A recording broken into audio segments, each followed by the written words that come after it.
Target released their quarter yesterday, and shares were up 20%. Obviously, the market liked that. I'm not as bullish. I liked it, and I liked the company, and I've been actually warming up to the company for quite a while. But I got to use this as a sell signal. And I don't want to be that guy, but I have no choice. I gotta follow the numbers. I gotta go with what it says and not get too excited over the 20% pop, other than what a great time to lock in some profits if you owned it. Let's go over the quarter first. Revenue was up 3.6%, and it was a tiny beat of 0.4%. Hard to justify 20% move on that kind of revenue growth, a revenue line.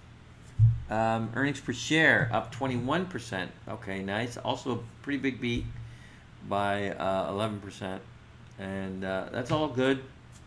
Obviously, I would take that quarter if the shares weren't up so much. You know, if shares went up 4 or 5%, I'd say awesome, stay in there. But 20% move on that, it's not that great. There are some strategies that seem to be really working out. They're really trying to do this integrated online brick and mortar strategy where you can order online and then go pick it up, or order online and have it delivered, and just be this kind of machine that works together online and the stores. And they seem to be getting that business model together, and obviously that's exciting and that's great.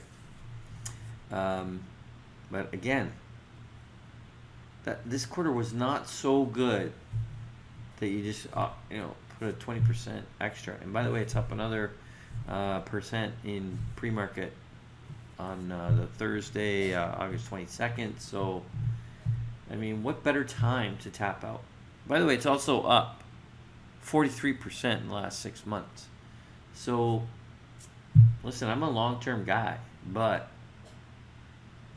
how often do I get a 43% gain in 6 months on a company, that I'm expecting 10 to 15% gain every year? That's 3 years worth of gains right there, easy, 4 years even. So I gotta say, hey, let's just top it out. We're gonna take a look at our model as well, of course. And I just ran it. Of course, we do not have yesterday's quarter in, but you can see it's been a nice company, earning 8, 9, 10%. And we've been reasonably bullish. I don't cover it, but I've started to talk about it with some clients, and saying it's a good alternative to a Walmart. If you're looking at Walmart, which is actually pretty good too, but I thought, this is actually a better alternative for the last few months. But with this rise in the stock price, I gotta slow things down here. Let's just whoa.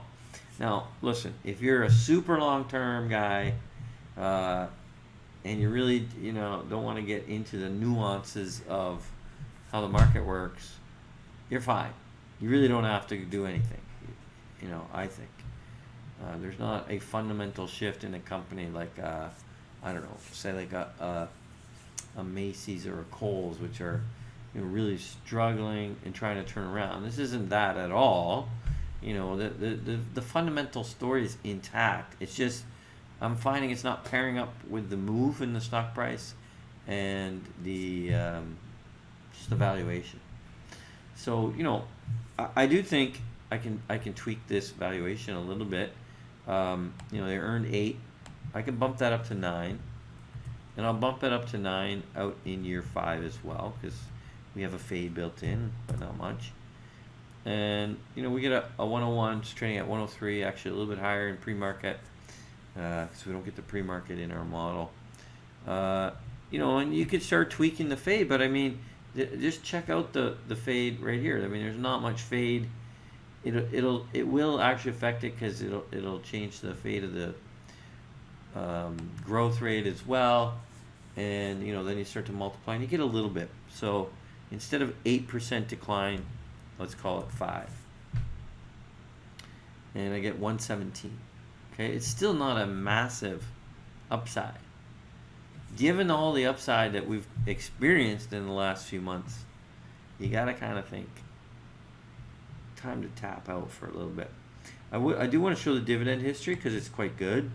This is a model dividend history chart. Top one is the dividend, quarterly dividend, and you can see they bump it up every Q4, I guess, usually Q4 every 4 quarters at least. And then down here is the trailing 4 quarters every quarter, and along with the cash flow. And so they're only paying out 28% of their cash flow. So it's a decent dividend if you had it for that reason, and it's nice. It's 2.8, there's 2.4, but growing. There's nothing wrong with that. I just really think it's time to tap out for a bit.